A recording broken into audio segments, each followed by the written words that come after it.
Nous sommes en direct sur TV Finance avec Pierre Verret, stratégiste chez Active Trade. Bonjour Pierre. Merci beaucoup, bonjour à toute l'équipe TV Finance.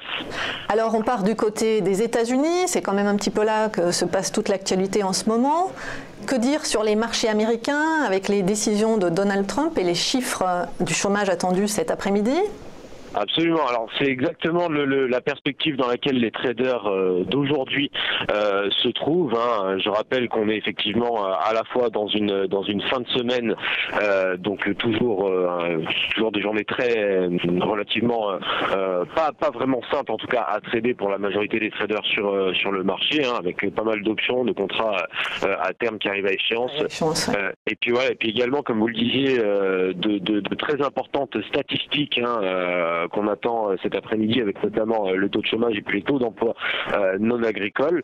On reparlera de tout ça un petit peu sur le graphique à plus court terme. Alors c'est vrai que j'ai volontairement choisi le Dow Jones ce matin pour discuter avec vous de l'état de santé, si j'ose dire, des marchés américains. Alors je rappelle que en ce qui concerne les trois indices majeurs que sont le Dow Jones, le Nasdaq et le SP500 absolument, on est face à des indices relativement corrélés comme à l'accoutumée, hein, si j'ose dire, hormis le Nasdaq qui s'en sort un petit peu mieux, notamment grâce au GAFA, hein, avec les valeurs technologiques qui sont toujours très fortes, en tout cas aux États-Unis. On est face à un indice Dow Jones qui, quant à lui, qui traîne un petit peu. On va le voir justement là tout de suite, avec une phase de consolidation dans laquelle se trouve à la fois le SP500 et ce fameux indice des 30 plus grosses capitalisations boursières américaines. Alors pour faire un trait, pour planter un petit peu le décor technique, hein, comme à l'habitude justement sur un graphique à plus long terme, un graphique en données journalières que nous avons en face de nous à l'heure actuelle. Et je dirais simplement que malgré la récente phase de consolidation que l'on peut très bien voir, hein, que j'ai annoté avec des traits pointillés sur ce graphique-là, la récente phase de consolidation qui avait été amorcée par le fameux sell-off, hein, de fin février, de fin janvier, pardon, début février, rien de très inquiétant, en tout cas au niveau technique, hein, du terme, rien de très inquiétant concernant la tendance haussière dans laquelle le marché s'est installé, tendance haussière à la fois de très long terme, de long terme et de moyen terme, puisque je rappelle que les indices américains continuent de battre des records de mois après mois, si j'ose dire. Voilà. Donc on est face à un marché qui se maintient, au-dessus de sa ligne de tendance haussière, hein, qui tient le marché depuis le quatrième trimestre 2017, donc depuis la fin de l'été très exactement, hein, fin août, début septembre à la reprise donc des marchés.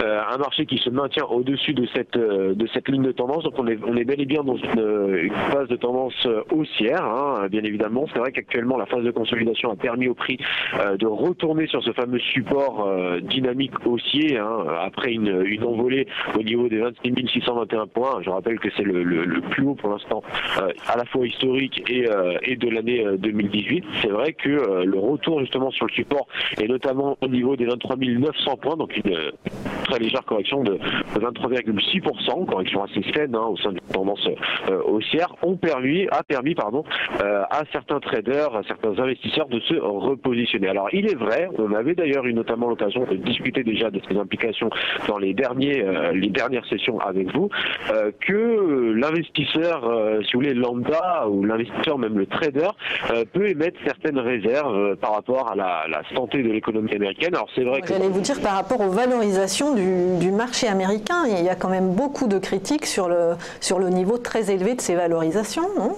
Absolument, tout à fait, j'allais y venir, effectivement. C'est vrai que il y a plusieurs facteurs justement qui jouent, notamment sur les marchés actions. Alors pour revenir sur les valorisations, c'est vrai qu'on est face à des PE très élevés au niveau des États-Unis. Ces données-là pourraient en tout cas faire fuir ou inquiéter un petit peu les investisseurs, ce qui pourrait expliquer en tout cas la zone de consolidation dans laquelle les prix se traitent. Je rappelle qu'on est face à un range assez large de à peu près un petit peu moins justement de 3000 points, entre 26 621 et 23 900 points pour le premier support sur le graphique journalier disponible. Reste à savoir maintenant effectivement quelle direction le marché va prendre. Est-ce est-ce qu'on est face justement est-ce qu'on est en face d'une phase de consolidation prolongée, ou est-ce qu'il faut s'attendre à un renversement à venir? C'est une question qu'on peut se poser au regard des prochaines échéances à venir. Je fais notamment référence à la politique de la Fed, la politique qui, je le rappelle, est toujours dans une optique de remontée des taux, une remontée des taux qui pourrait même se faire plus rapidement que prévu avec les nouvelles mesures protectionnistes prises par l'administration de Trump. Je fais notamment référence voilà, absolument. Les prochaines réunions, la prochaine réunion de la Fed sur les taux, c'est les 20 et 21 mars, il me semble. Absolument, absolument. Ce sera une réunion qui sera bien évidemment extrêmement scrutée par la plupart des investisseurs. C'est vraiment l'institution financière qui fait la pluie et le beau temps sur le marché des devises et par répercussion sur d'autres classes d'actifs, comme le marché des actions ou même des matières premières. On verra ça avec beaucoup plus de détails à ce moment-là. Si on devait rentrer plus dans le détail maintenant, en tout cas au niveau technique, pour donner quelques niveaux intéressants à travailler pour nos traders intraday qui nous écoutent et qui attendent un petit peu la journée d'aujourd'hui, je dirais que, en tout cas sur ce graphique en données 240 minutes que je vous ai fourni, on voit en détail finalement cette consolidation, ce fameux triangle dans lequel les prix se sont inscrits déjà. Alors le triangle en lui-même, c'est une forme chartiste de consolidation, j'allais dire relativement fiable. Elle n'annonce en aucun cas, elle peut annoncer un renversement, mais cela se fait de manière très très rare sur les triangles symétriques tels que c'est le cas actuellement.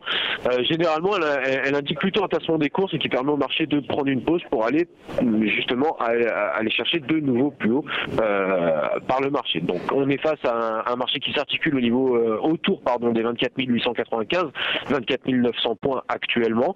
Le marché teste justement cette zone-là, qui se situe en plein milieu du triangle.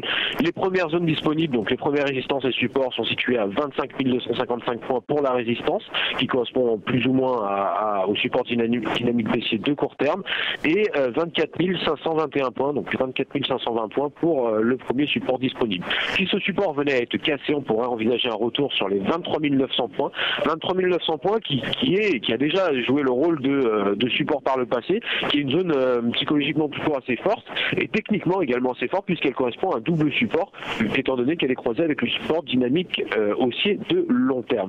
Si jamais la résistance venait quant à elle à être franchie, on pourrait envisager un retour du marché sur les 25 780 points à plus court terme et 26 620 points qui correspondent au dernier plus haut enregistré par le marché, donc le fameux plus haut historique dont je parlais précédemment. Mais c'est-à-dire, Pierre, directement, c'est-à-dire on foncerait, si je peux m'exprimer ainsi, directement vers les 26 000 points. Absolument, absolument, tout à fait. Alors c'est vrai, au regard des indicateurs techniques, la moyenne mobile exponentielle 21 période est plate. Elle joue le rôle pour l'instant de résistance pour les prix qui sont au contact de celle-ci. Le Commodity Channel Index n'indique malheureusement rien de directionnel, puisqu'il est en zone neutre comprise entre moins 100 et 100. Donc pour l'instant, en tout cas, peut-être que en intraday, certains niveaux que je viens de donner peuvent être intéressants à travailler justement, mais sur le plus long terme, aucun signal, que ce soit d'achat ou de vente fort et clair, n'a été envoyé. Donc prudence, et surtout sur cette fin de semaine à l'approche de ces statistiques importantes que nous attendons cet après-midi. Merci beaucoup Pierre Verret, stratégiste chez Active Trade.